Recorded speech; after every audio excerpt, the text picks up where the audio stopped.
এখানে অনেক মা বোনেদেরকেও আমি দেখতে পাচ্ছি। আমি শুধু আপনাদেরকে বলবো, আপনারা একটু ভাবুন যে এই বিজেপি সরকারটা হচ্ছে কিরকম। আপনারা নিশ্চয়ই মনুবাদের কথা জানেন যে বিজেপি হচ্ছে মনুবাদকে আমাদের দেশে লাগু করতে যায়, যে মনুবাদ হচ্ছে মহিলাদেরকে কোনো অধিকার দেওয়ার কথা বলে না, যে মনুবাদ হচ্ছে মহিলাদের ক্ষমতায়নের কথা বলে না, সেই মনুবাদকে লাগু করতে চায়। আর মণিপুরে ঘটনা নিশ্চয়ই আপনাদের মনে আছে, দুজন আমাদের ভদ্র মহিলাকে কিভাবে অত্যাচার করা হয়েছে। আমি শুধু আপনাদেরকে বলবো এই বিজেপি কত বড় নির্লজ্জ, এই মণিপুরের ঘটনা আমাদেরকে দেখিয়ে দেয়। এই মণিপুরের ঘটনা নিয়ে যখন সংসদের অভ্যন্তরে বিরোধী দলগুলো অনাস্থা প্রস্তাব এনেছে, আলাপ আলোচনা চলছে, তখন আমাদের দেশের যিনি স্বরাষ্ট্রমন্ত্রী তিনি বলছেন এই সংসদের অভ্যন্তরে দাঁড়িয়ে যে ওই ভিডিও কেন সমাজ মাধ্যমে সাংবাদিকদের হাতে তুলে দেওয়া হলো, ওই ভিডিও কেন হচ্ছে পুলিশের হাতে দেওয়া হলো না।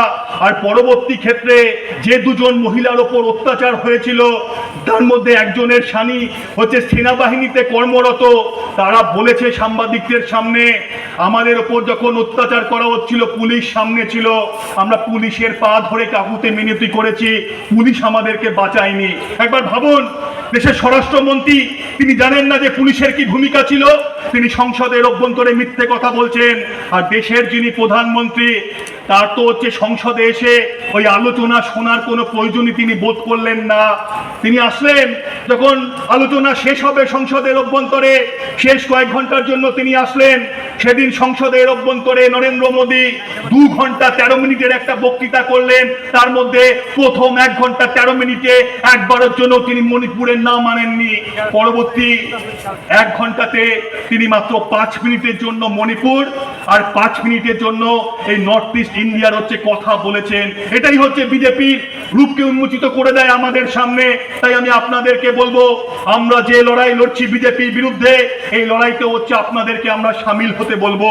আমরা বলবো যে আমাদের কথায় সামিল হতে হবে না, আপনারা নিজের অভিজ্ঞতার মধ্যে দিয়ে বুঝুন। এবং আমরা বিশ্বাস করি, আমরা আপনাদের উপরে ভরসা করি, আপনাদের যুক্তিবোধ, আপনাদের তর্কবোধ, আপনাদের চেতনাকে হচ্ছে আমরা ভরসা করি। বামপন্থীরা, আমরা বামপন্থীরা মানুষের সাথে থেকে হচ্ছে কাজ করবার চেষ্টা করি। আমি শুধু আপনাদেরকে বলবো, আপনাদেরও নিশ্চয়ই অনেক অভিজ্ঞতা হয়েছে যে বিজেপি ত্রিপুরাতে আর দেশে কি করতে চাইছে।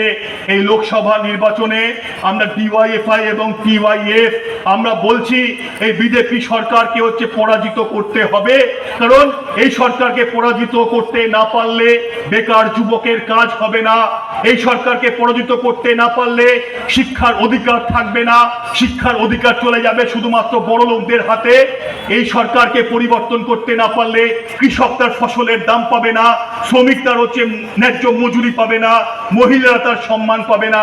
তাই এই বিজেপিকে হচ্ছে পরাজিত করতেই হবে। আপনারা আমাদের সাথে থাকবেন, এই লড়াইকে তীব্র করবেন। আমি আরেকবার